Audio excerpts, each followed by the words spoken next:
From Dandyland Studios, my name is Joey Helpish, and this is your morning cup o' Helpish. And so, what do we do on this show? Basically, in the mornings, I'm usually doing like emailing people back and just kind of sitting and drink my coffee. And I thought it would be a good opportunity to also kind of listen to a place where I can play the enormous amount of music that I make and that I've made over the years. We started yesterday. We played a new album. A couple days before that, we played some of my first albums. Today, we're doing, we're going from 2000. We're starting this thing where for the next 3 days, we'll be listening to these 3 albums that changed my life forever. And those albums are No More I, Blood on the Speakers, and Lovely. And really, the biggest takeaway that I have now in this season of my life when I listen to this stuff and is how this moment was really the beginning of what Kirsten and I now call song therapy. This was me using songwriting specifically and songs, not just music, but songs, to deal with some stuff and process some stuff and make me a better me. And so before we get started, I just want to say trigger warning, because we are going to talk about self-harm for the next 3 days. Because that's the big thing. That's the journey that this album, to these 3 albums really, were a big part of getting me away from the kind of habit of self-harm that I had. This album was made in one night. Some of the songs had already been written. Some of the songs had beats. A lot of it, I just made the beats that night. About half of the album is just freestyled.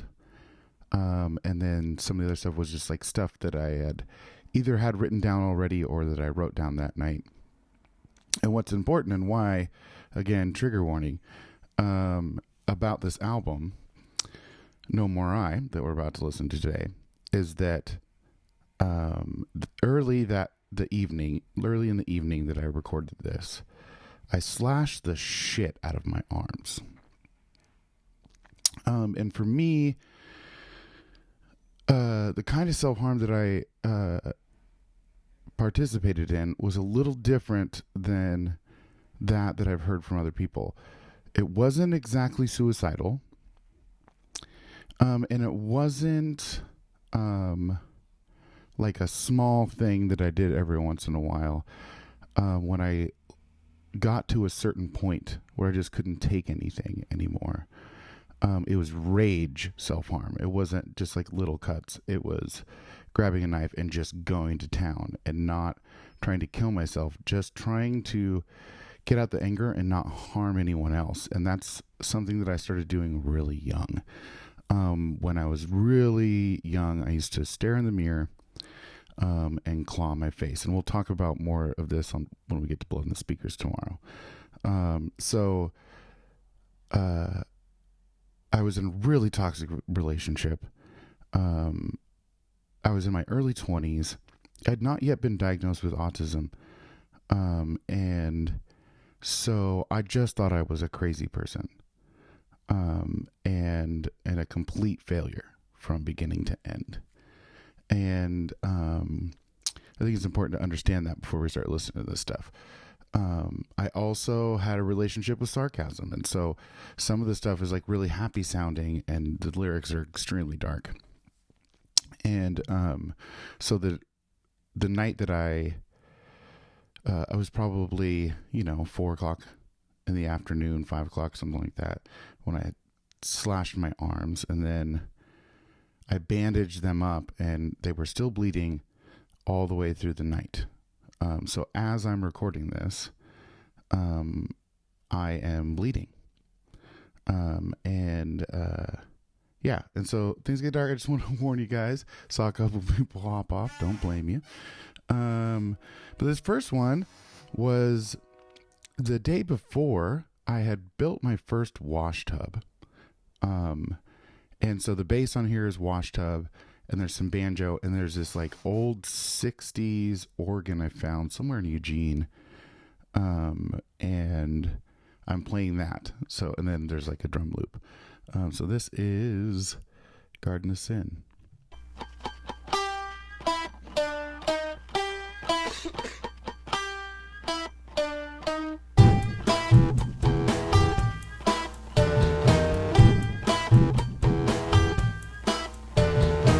You should have seen the vision I saw last night. I was all alone and I was inside of the center of the center of the center of the world. Just a lonely man in need of my lonely girl. I know where you're going, I know where you've been. Let me be a teacher in the garden of sin. Here I come, I'm coming so fast and I'm slow.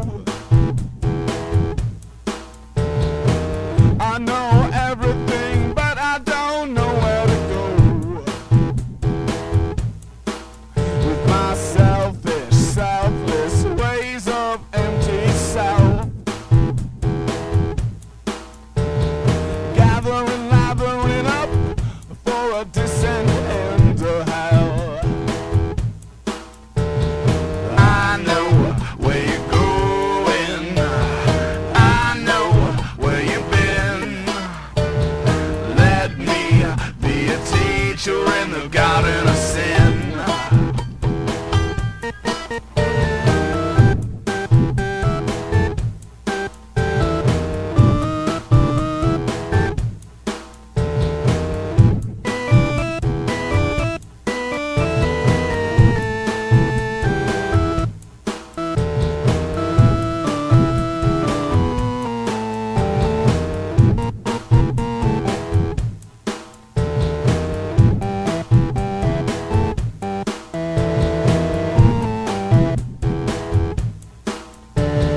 I know where you're going, I know where you've been. Let me be a teacher in the garden of sin. Boom. This next one is one that I had already written before the night. And this was the first time I had started playing around with open tuning. I think this is an open G. And it's a pretty and also kind of depressing love song.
spring comes around, you're all I need. When I close my eyes, I think of all that's gone wrong. You're all I need. Even if you fall, you can drag me right down with you. You're all I need.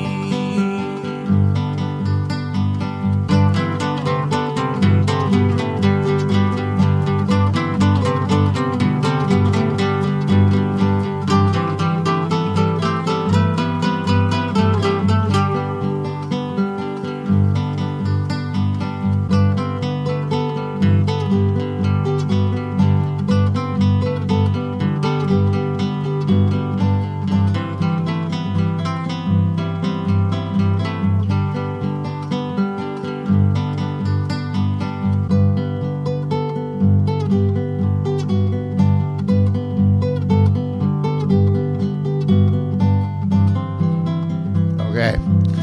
So now the next song is where we get into the heady stuff. Now keep in mind, when I recorded this album, it was all done in one night. This song is all freestyled. I had just slashed my wrist to shit. And yeah, so let's just listen to this. This song's called Burnout, completely freestyled in the moment. I'm gonna kill myself this evening. I'm gonna let you find the body. Right now I feel the pain leaving. Feel the blood leaving my body. I don't know what the fuck I'm doing. I don't know where you want me to be.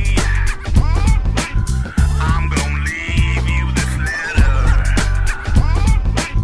and sign it sincerely. I'm burning out, I'm burning out, I'm burning out today. I'm burning out, I'm burning out, I'm burning out today. It started when I was a little boy. Mommy beat me down ignorant. Drinking, drunk and high life. Then you fucking wonder why I wanna end this way. And all the children are siblings. They watch as I went insane. It's such a lovely feeling, watching the blood leave the vein. I'm burning out, I'm burning out, I'm burning out today. I'm burning out, I'm burning out, I'm burning out today.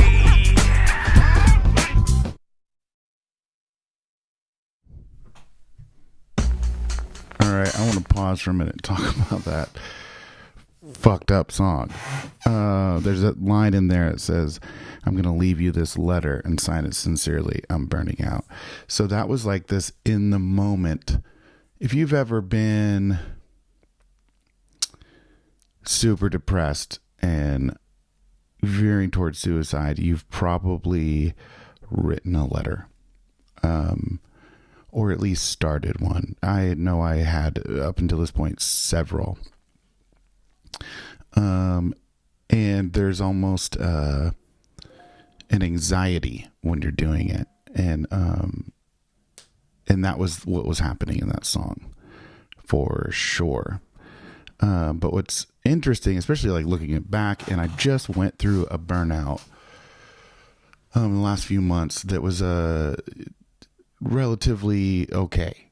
I've learned a lot and I know how to navigate through them. But at that time I was working 2 jobs, about 15 hours a day, and then also recording sometimes at work, and then after work, I was barely sleeping. It was very difficult, the relationship that I was in. And at that time I was like 21 or 22, and I was still trying to keep a relationship with my extremely abusive immediate family. And all those things contributed to the burnout. And then as we'll discuss, for the next 3 days, listen to these 3 albums that were such a breakthrough for me. Songwriting became a way. This is when I really went all in on I have no option other than to get this stuff out into the world.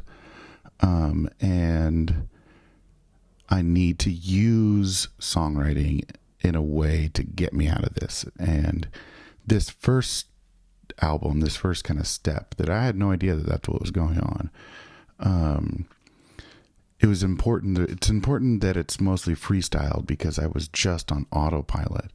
At that point, I had been playing so much music for so long that I had these skills to where I was very good at improvisation. And the other thing, I guess, that contributed to my burnout is during this time, I had started doing shows. I had 3 albums out, and I had this setup, and I guess this is important to talk about too, because this setup is how I did the show. I had this setup that was I found a way to bring my studio to the stage. And I got this, went to Walmart, and I got these PVC shelves. They were made out of tubing, and then they had these shelves, and they could easily break down. And I had a little radio flyer, a little trailer. I didn't have a car at the time. I was living on campus in Eugene, and I would stick those shelves and then all of my equipment, which consisted usually of sometimes an electric guitar or a Casio keyboard, and a CD looper. I would burn the beats onto a CD and then loop them live on stage. And then a couple of tape decks that I used you would use turntables, but in a slightly different way. We'll hear some of that on the next track. And so I started doing shows, and I played with headphones on. And so the sound man, not only was I probably interesting and way different than anything else, so I think every sound man from Lucky's to John Henry's, they all we had a good relationship, and they all gave me lots of love. But maybe part of that was because I gave them the night off whenever I would play a show, and I could play for hours. Because all they had to do was turn on the main monitors. I was mixing. I had my own mixing board on stage, and I didn't need stage monitors. So if I went to do a show, the sound man kind of got the night off and got to just kind of watch me be weird on stage. And then what happened was that every time, because I could quickly show up and just I would often make up whole sets live on stage. And because I was a bit of a night off for sound man, I started getting calls 1, 2, 3, 4 times a week from venues that were we don't have anybody. Can you come be weird on stage? And so I was doing that and working 50, 60, 70 hours a week at the memory care facility, and having a horrible relationship, and having this set of horrible relationships with my mother and my father and my siblings. Okay, well, that was a little bit of a rant, but that's what this is for. So this one, I am sampling a children's book on tape, and this is all improv. And I kind of did some live beat making, and I'm sampling, I think it's Cinderella, we'll hear in a minute. And then making beats live, and it's all freestyled, and it's all really fucked up. All right, let's listen to this. What is this? Cutting ahead? Yeah. And again, before I started recording this album, which it probably took me 7-8 hours, I recorded all night well into the morning. I had kind of rage cut myself, and I was bleeding this whole time, and I had bandages on, So yeah, I mean, thank you guys for hanging out with me and listening to this shit, because this is kind of rough to revisit. Because man, I was sick. I was just very sick, and we'll talk about tomorrow about the community, my community that stepped in, and that's what Blood and Speakers and Lovely is like all about. My friends really, after this moment, after, because I put out this album like a week later, and I would imagine listening to this, if you were my friend, would just be very alarming, and especially to know that it was all freestyled, and pretty obvious to see I still had bandages for weeks on my arms. So here we go. Oh, fairy godmother, it's like a dream come true.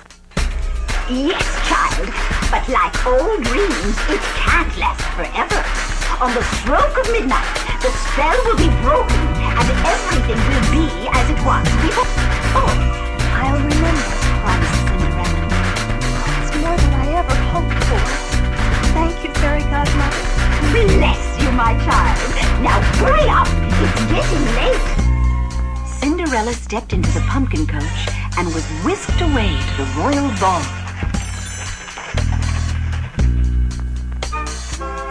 The king's ballroom was magnificent. Every lady in the land was dressed in her finest. Come a little closer, baby. Slit your wrist, don't mean baby. I know what you want from me. I'll see you in the morning, baby.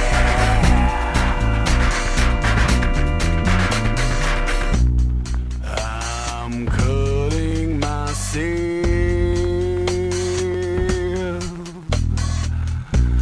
I'm cutting ahead. Do you ask the question, sugar?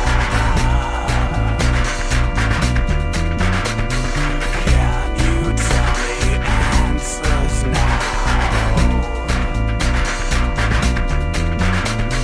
Could I be the day sleeper? Who you gonna run to now?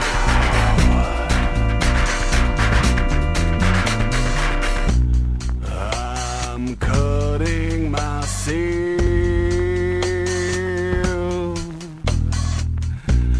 I'm cutting ahead. Tell me what you want now, baby.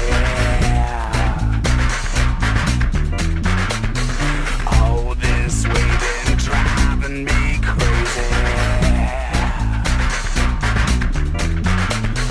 Feeling worthless, feeling sad.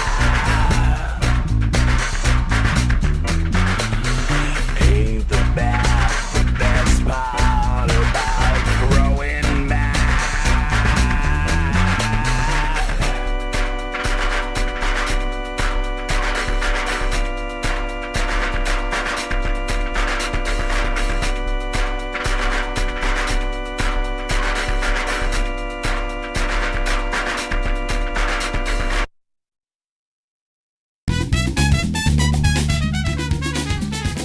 Well, that song was fucked up.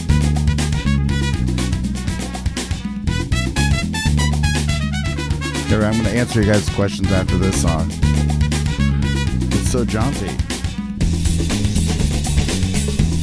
But I bet the lyrics are fucked up.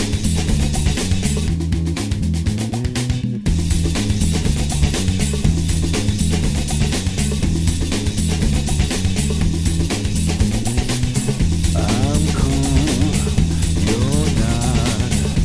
Isolation kills. Once more, once not.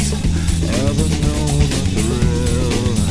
I see beyond, I don't know. I never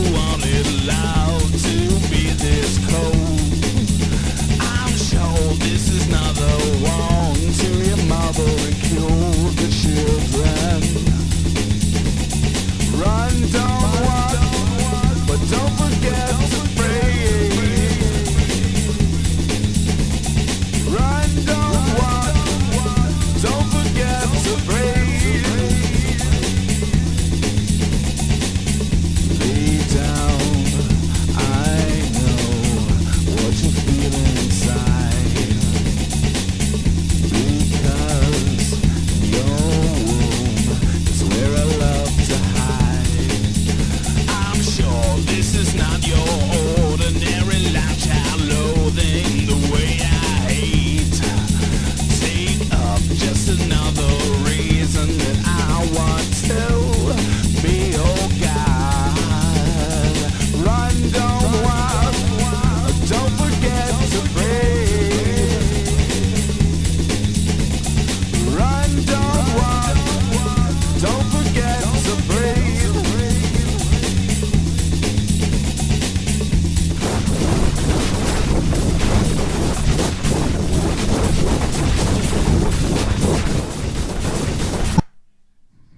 And I just ended it with absolute bullshit because that's kind of how I was feeling. I want to answer some of your questions.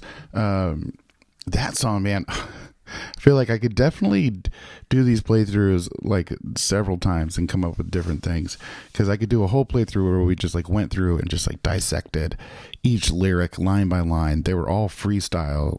And boy, like in that song, you can hear just so much weird shit that was going on in my mind. Obviously I was depressed. Obviously I hated myself, but also there's some weird egoic things that are coming out in those lyrics. It's all really interesting. Okay. So first I want to ask this one first, cause I want you to unpack this a little bit, cause I'm not sure I understand. Sean says, I get this was there in 2004, but Morrison Center saved my life. I'm not sure what you're talking about. Can you unpack that a little bit? Because I'm really curious. Big change in style, but an interesting sound. Yeah, and I'm also curious if this is the first time you're hearing my super old stuff. And Kirsten says, this is so cool. Thank you, baby. Adam says, good morning. Good morning to you, buddy. And then Danny said, this seems crazy to say it, and I have a lot to say about this song. Seems crazy to say it, but I really love that song Burnout, and that's the one that was completely freestyled, and it's basically a suicide letter, and also just talking about and kind of admitting out loud that I was burnt the hell out. The feels are horrible, but the realness and relevance are important and beautiful.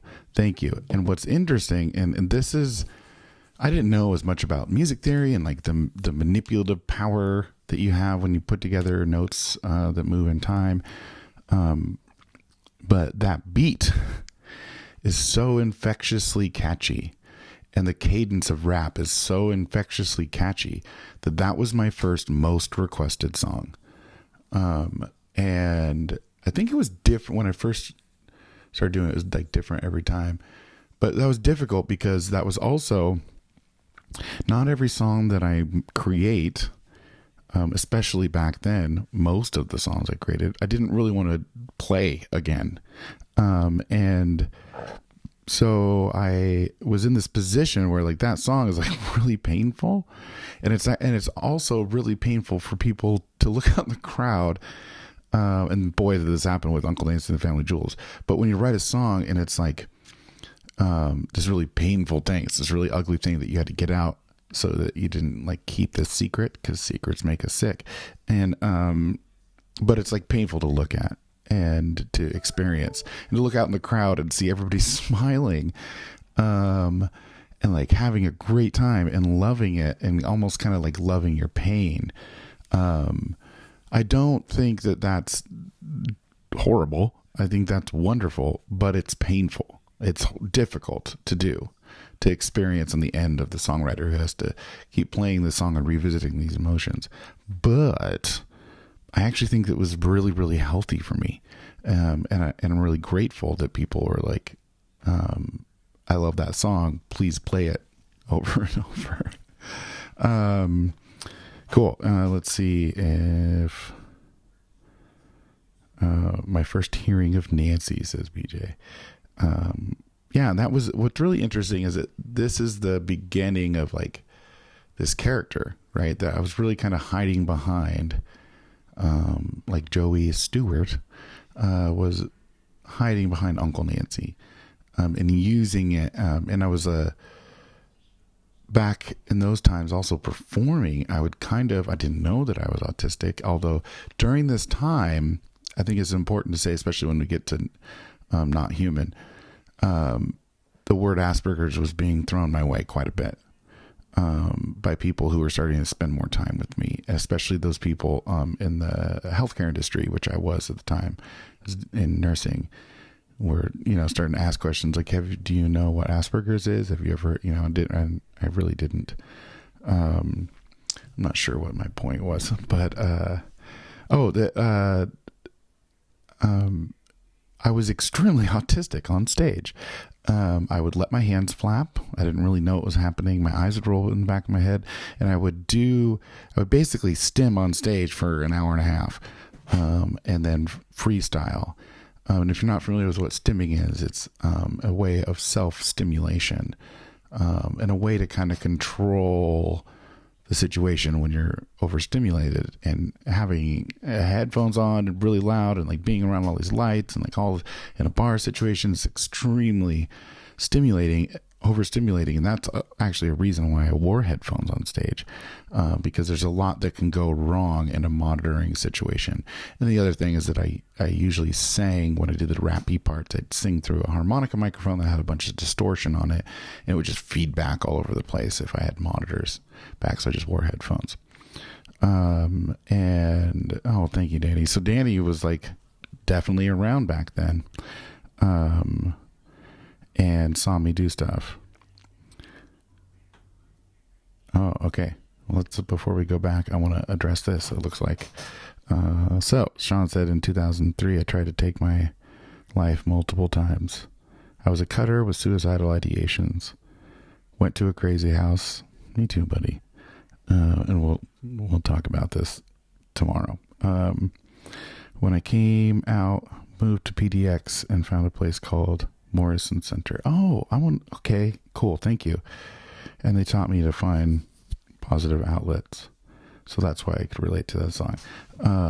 Thanks, buddy. Thanks for sharing that. Now I want to I'm curious about what the Morrison Center is. Cool. All right. So good morning, Troy.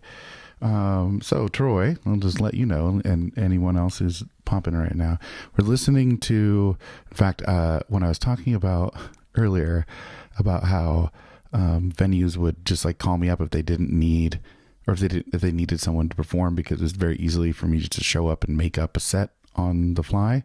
One of those venues was the Downtown Lounge. And, right. Is that the name of it? Man, it's all so blurry. But anyway, Troy is definitely one of those people who called me up and was like, we don't have anybody tonight. Will you come be weird?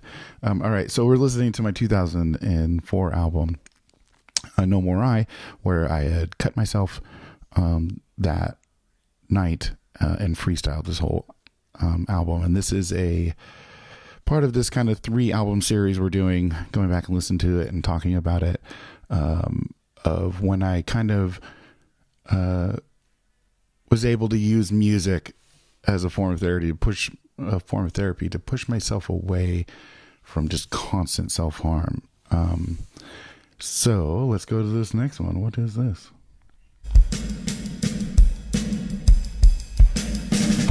This is called Killing Mother. This is just me working through my mommy issues. And again, I'm tape scratching and tape sampling with a tabletop tape deck.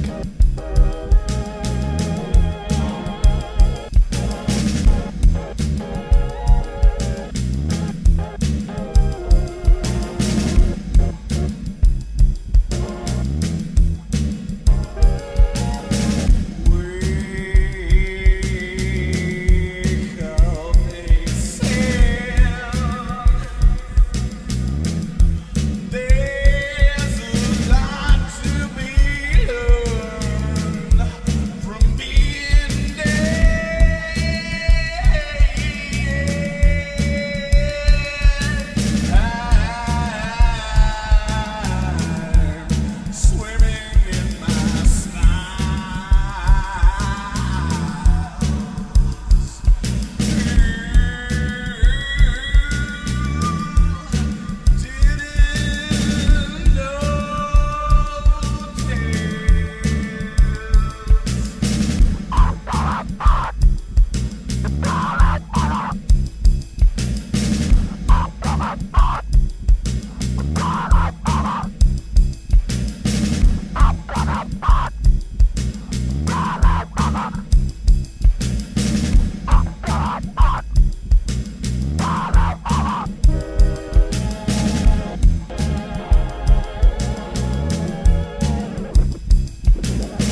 So that's tape scratching. I'm going to explain that in a sec.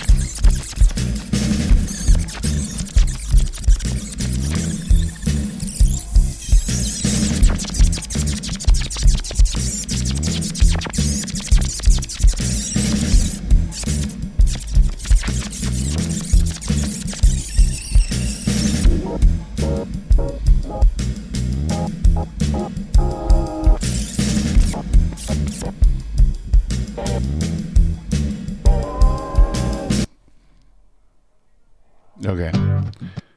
So at the end there, that was a big part of my live set back then, doing the one-man band thing. But I always had I got a CD looper from Guitar Center, like right when they came out, where I would make these beats and I'd burn them on a CD, and then I could loop parts, so I could extend things. All right. Geez, that's loud. Okay. So, anyway, can you tell I'm easily distracted? Anyway, so I would have 3 tape decks. One, there we go. Let me check my,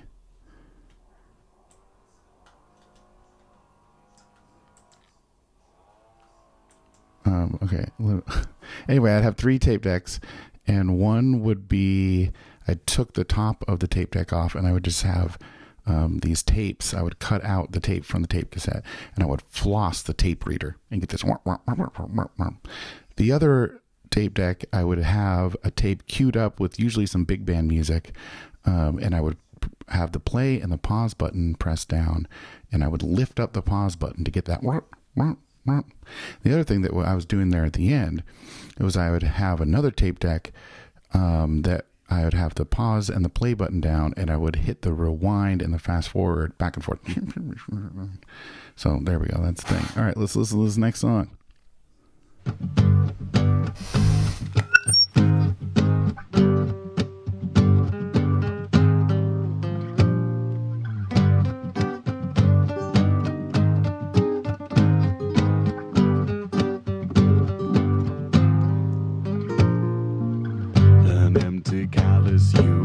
Another situation.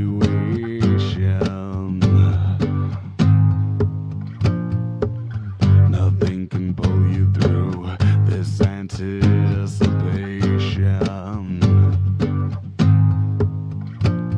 And bodies they cruising.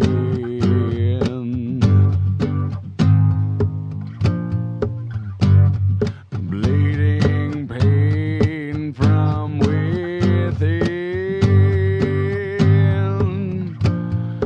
Now that you got everything you need, shouldn't you be leaving?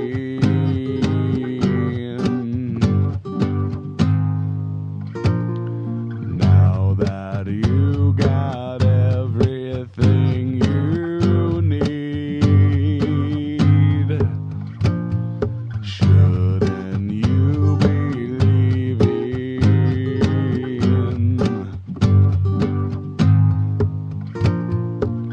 I caught up with you under stolen minds, and we decided to leave it all behind. I know I should be dying,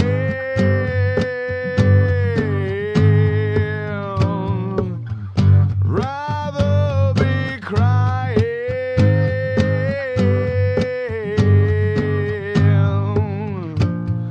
Now that you got everything you need, shouldn't you be leaving?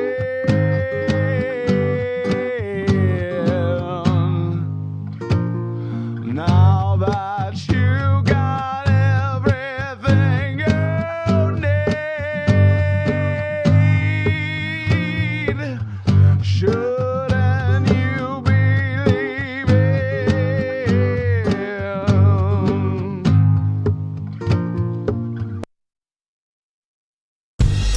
Okay. Before we get going, I want to answer some questions, but also that song was interesting. Oh, I'm way too distracted for this. I think that's my neighbor. And if my window was closed and the air conditioner wasn't there, it probably wouldn't be an issue.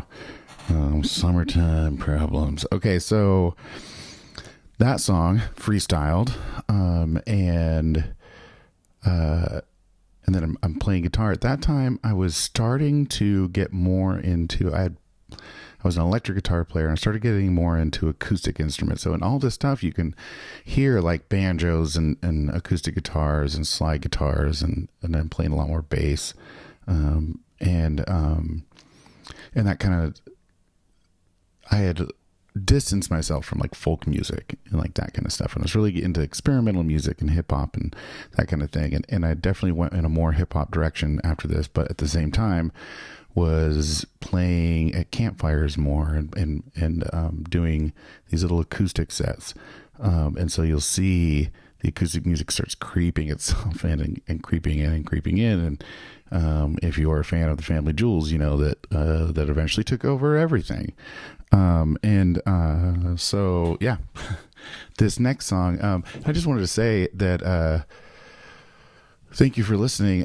It's a little difficult for me, not only because of the content and because I was in a really dark place, but like I'm using a Radio Shack mic to mic everything.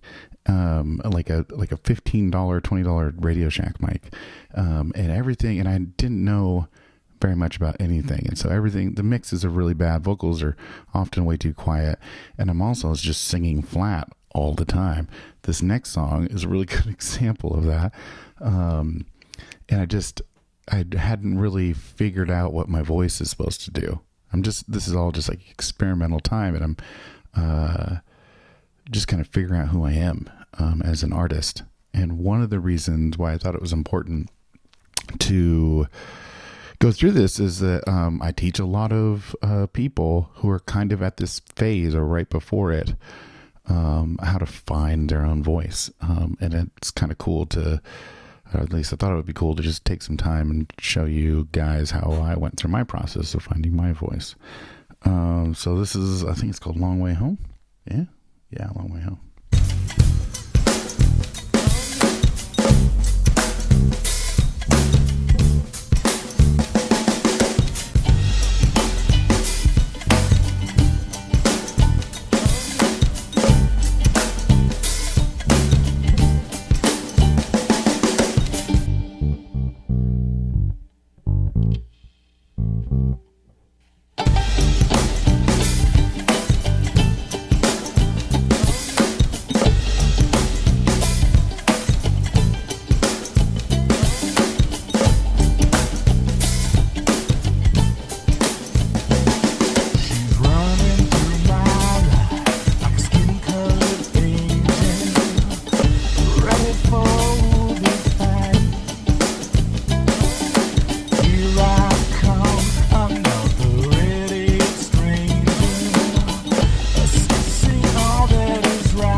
Oh, this song. Okay. Let me answer a couple things. Respond to a couple things. So, Danny says, I think a big part of why Burnout was so requested and loved is that people were sharing those feelings with you. At least with myself, we were sharing moments of hurt together. Yeah. I mean, I think that is so on point, and yeah, I kind of want to unpack that for a second, because I make more positive music now, but it's not always positive. Recently, I did a song called Poison for the People. It has gotten a lot of negative reaction. And I heard something, and, a lot of hateful comments, most of them deleted by the person who made them pretty shortly after they posted it. But anyway, one of them reminded me of something that was said to me a lot during this time, which is a criticism, and this is a big part of being Uncle Nancy, which is a criticism for making negative music and talking about negative things and expressing negative things. And there's on one aspect, what I've always kind of snarkily responded to is like, have you ever met these people that only make positive music? They're assholes. And that if you can express the negative stuff and get that stuff out there, you're probably going to be a kinder, more well-rounded person, because you're not keeping secrets. And if all you do is put out positive art, you're keeping secrets from us. So that's one aspect. The other is that, like, how valuable it is.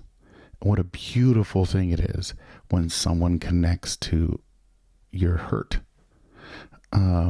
When someone connects to your snarkiness, when someone connects to those negative things, there's a thing that happens that is so beautiful. When I've been on stage and I am flipping off the audience and they're all flipping me off and we're all screaming fuck, and it's just, we're getting this shit out. And it's such a beautiful thing. I'm so glad you commented on that, because that's so true. That is exactly why that song was like my first kind of popular song. And because it connected with people, and all the other songs that I made after that really connected with people, especially during this kind of Uncle Nancy era, were me saying things that people didn't want to say. And us just all screaming and singing about it together. Okay, and then Sean said, what was the software you were using back then? Fruity Loops or another software? So there are some beats. So I mentioned earlier that like some of these songs were like old beats that I had hanging around. We get to More Human. That definitely was a Fruity Loops beat. That's how I started, because I started making beats and getting into like electronic and hip hop music when I started hanging out with these boys that were in a band called The Juice to Make It Happen. And everyone was doing Fruity Loops. And then they eventually moved to Logic Pro. And I didn't start on Logic Pro, but the album after this I made in Logic. But this stuff is all Acid Pro. So I made an album with a friend of mine in like 2003. And his name was Alika, and he was making music in Acid Pro, and he gave me a pirated copy, and I started messing around with it. And it was great and horrible. Like, I'll never use that software again. There's something about the workflow that caused a lot of anxiety in me, and but I did some cool things with that, and that's how I learned how to like chop and loop and all that stuff. So if you hear something that has banjos and bass and that kind of stuff, that was all made in Acid Pro. But if you hear, or anything that's like sample based, but if you hear very electronic synth sounds, that was made in Fruity Loops. And that was before, I didn't have a MIDI keyboard. I was going through and putting in the notes in the piano roll, and it was a weird process. So okay, let's keep going through this. We're gonna talk about this song afterwards. The song's called Not Enough.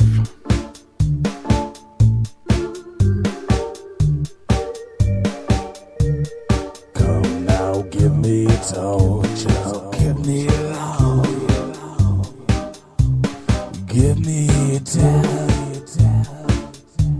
and make it last.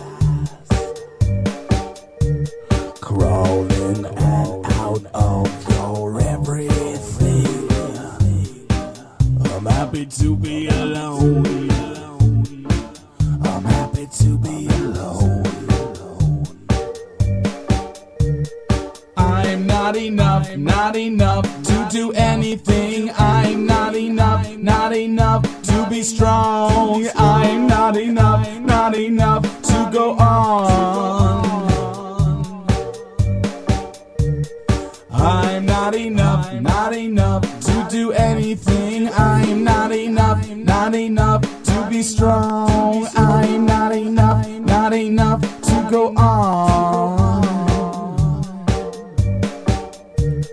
Did you think I never wanted this? I must have said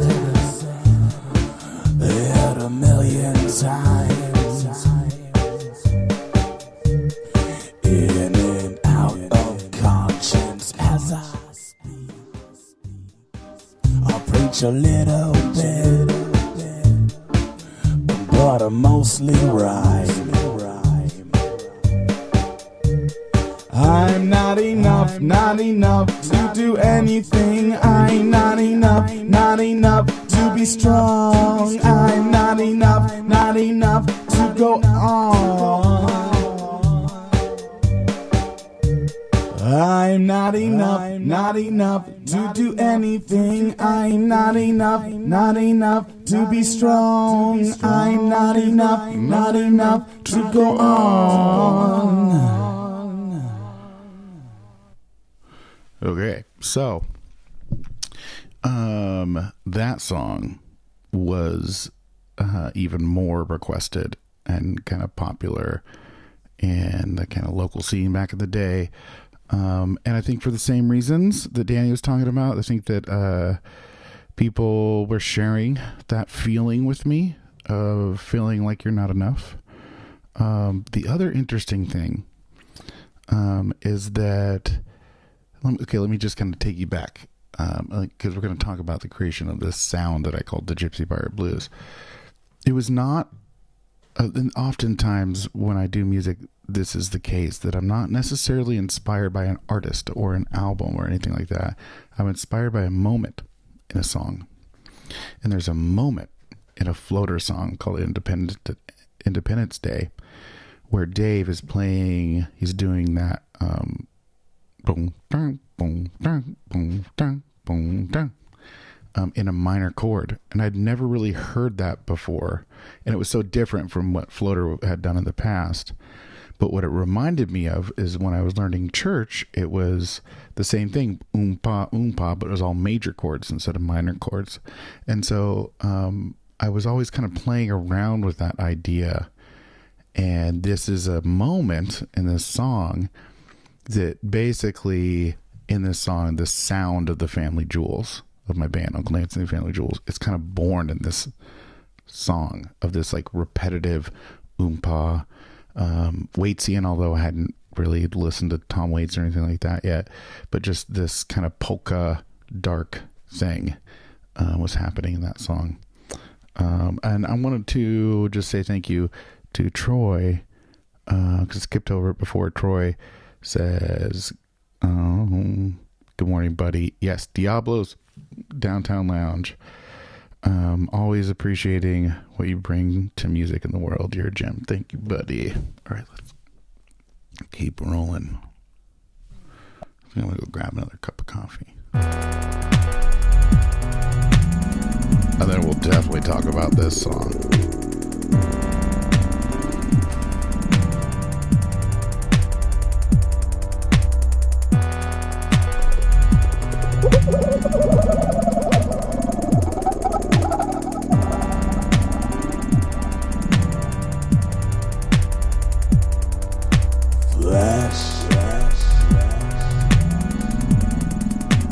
Under my skin,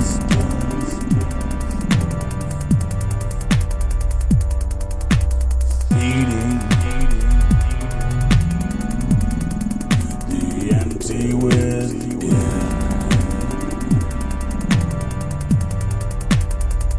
Surrounded by faces that seem to stare at me.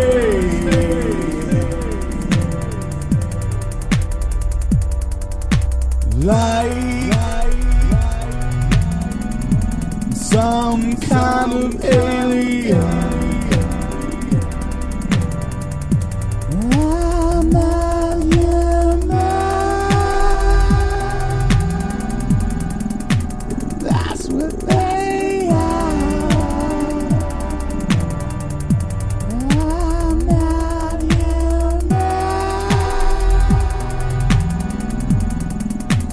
That's what they are.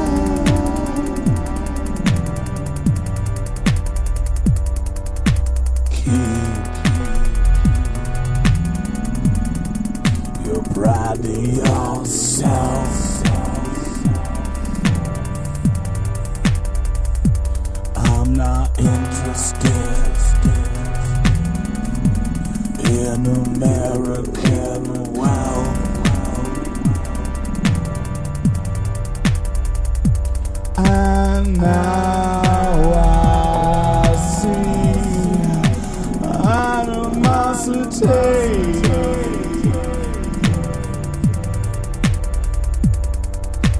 Like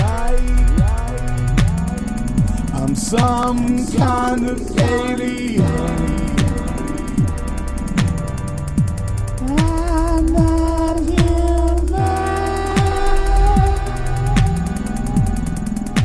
That's what they are. I'm not human. That's what they are. I'm not human. That's what they are. I'm not human. If that's what they are. I'm not human. Boom. Okay, that song. A few things. First of all, that song was totally like one of my first beats I ever made. And I made it in Fruity Loops on my ex-girlfriend's computer. And I just love that beat because I learned so much making it.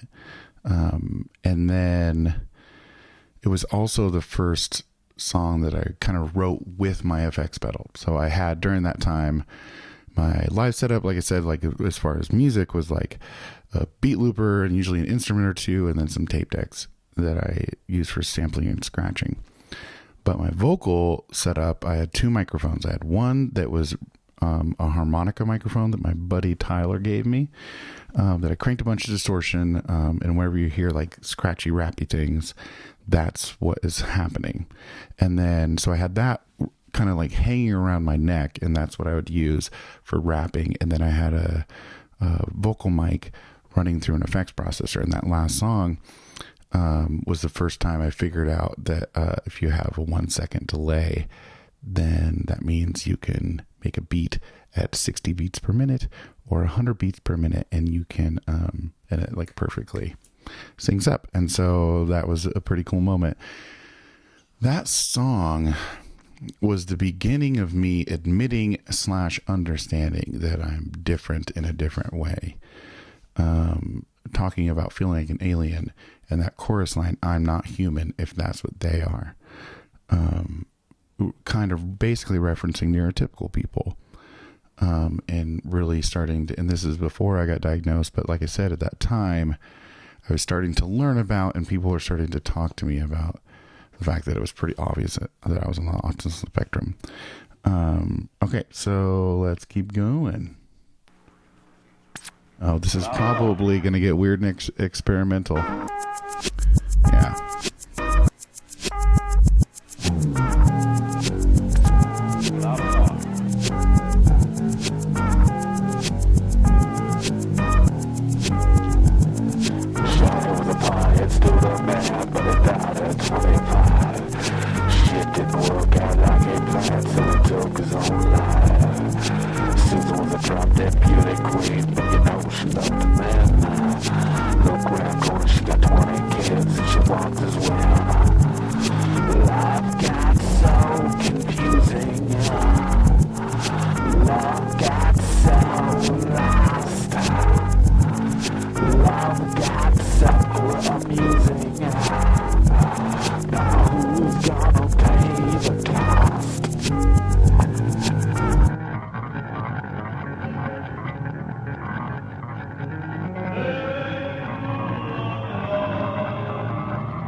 that road will never bend.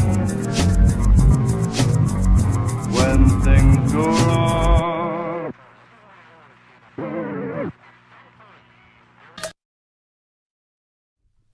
Well, that was weird. Oh, I forgot about this song. Well, the money is there, but the ambition is gone. We all went the wrong way. And on the road to righteousness, nobody wants to take the long way. Now it seems to me that you left it all behind to become a soldier, not knowing what you're fighting for. You did it for the good pay. Talk about the weather. Talk about tonight. Talk about anything you know about life. Now the road to us is not the cold, it's yellow. From my love, the decay. The wizard is not looking for money, he's looking for a good lay. So get down on your knees, swallow it whole. It just might give you a brain. And when you get back to your home in Kansas, sell your slippers on eBay. Talk about the weather. Talk about tonight. Talk about anything you know about life. Talk about the weather. Talk about tonight. Talk about anything you know about lies.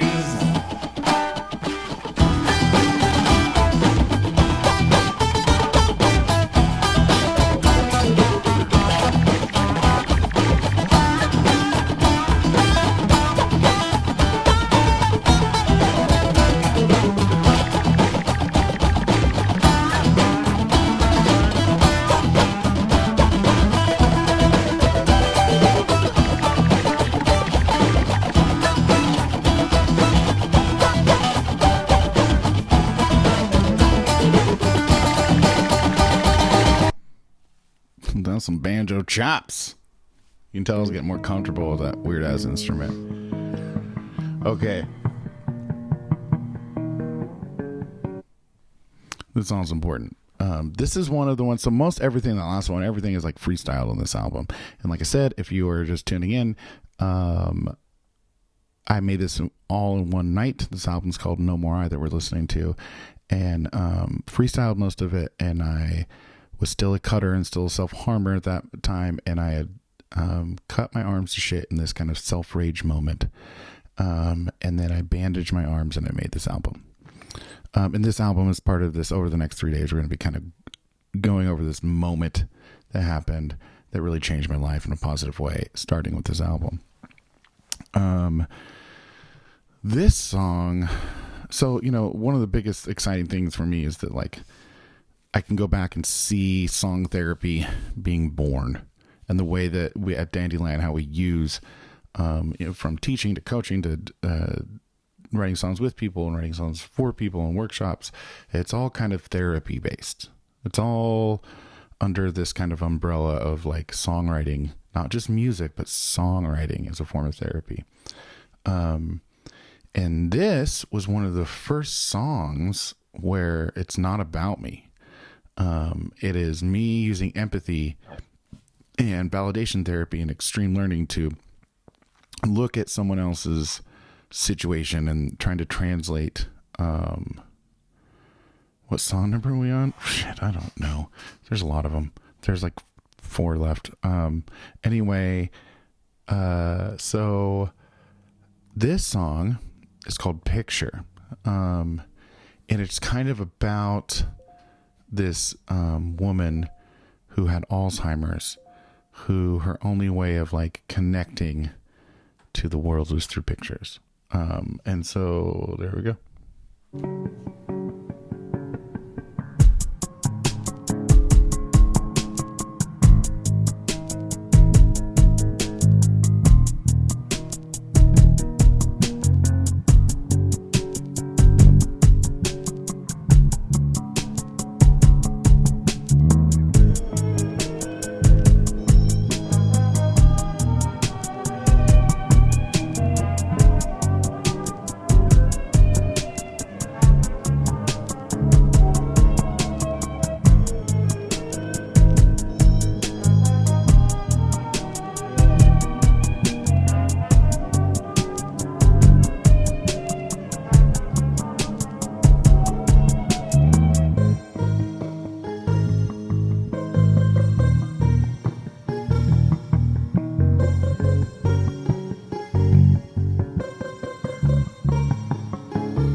Notice we went over an hour. That's okay. We can do whatever we want. We can go over, under, whatever. I guess I didn't realize this was a 16-track album and that I would be talking so much about this one. Cool. Next one is called Post 9/11.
More tape scratching. I always forget that I'm a cool bass player. I love that bass line. That's kind of my first love. This song is made with a pizza box guitar. We'll talk about it afterwards.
Boom. Okay, this is the last one, but let's talk about the last one for a minute.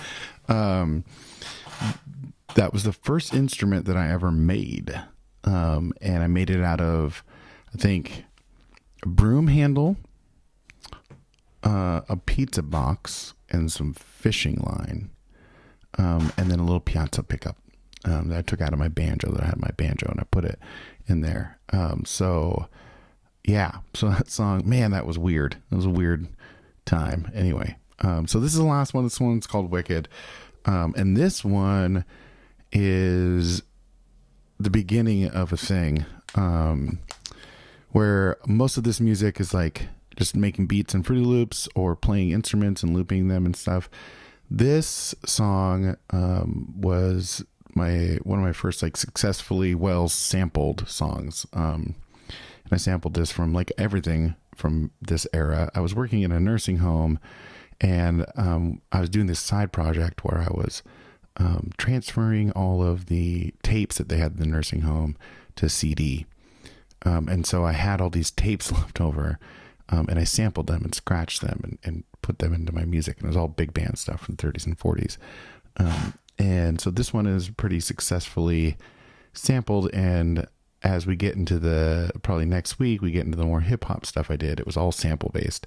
Like I did this, I just put in a WAV file of a song and then I mapped it and looped a section and built a beat around it. And this is the last song from this album, No More I, from 2004. I think it was 22 or 23. And 23, yeah. And yeah, I had bandages on my arm the whole time that I made this album. It was a really dark time, and kind of the explosion and end, the beginning of the end of me being so severely depressed, and using songs and using that expression to get this stuff out so that I could look at it. That's the other thing, is that like I listened to this album over and over and over and over after I released it. It really wasn't for other people. It was for me so that I could lay it all out and kind of look at it, but, you know, listen to it and like be forced to think about this stuff that's coming out my brain. So this one's called Wicked.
Boom. All right, so that's it. That's the album. Thank you guys so much for hanging out. Before I kind of give the cliffhanger, I just want to say that the link is in the description of this video. If you feel like donating to our scholarship fund that helps pay for song therapy and music lessons for people who can afford it through my business Dandyland, where I do that sort of thing, please do. And if you're interested in me writing songs for you as a form of therapy, or as or learning. Holy moly! What even was that? Woo! So if you're interested in me writing songs for you as a form of therapy, or you're interested in me in learning how to do that for yourself, or maybe somewhere in between, where you want to learn an instrument in an interesting way, we do music theory that's emotion based, that we call root motives. Yeah. So about this album, as I said, I freestyled and recorded this whole album one night. After I cut my arms to shit, and I had bandages on, but it was leaking the whole time. And when I was done, there was blood everywhere. And I had thought that I did a good job of cleaning it up, but the next day I had a friend over, and she was hanging out in my living room studio area, and she said, "Oh, disgusting. Is that blood on the speakers?" And I looked, and there was, on my studio monitors, there was a couple droplets of blood. And that moment, that statement, blood on the speakers, became this metaphor, became this whole thing. And it was this thing that I just couldn't get away from. And the next album that I made, up at my friend's studio, was called Blood on the Speakers, and that's what we're going to listen to tomorrow morning at 9 a.m. Here on the Facebooks. So, and please join me, because there's a continuation story and a wonderful message and kind of journey of healing myself through music. And this is the first step, this album, and it's ugly, and it's difficult, and it's rough, and it's at times hard to listen to. The next one is too. But a little less so, and there's a little more kind of accountability and real dissection in the songs on that one. So I'll see you guys tomorrow. Hugs and wishes. Have a dandy day.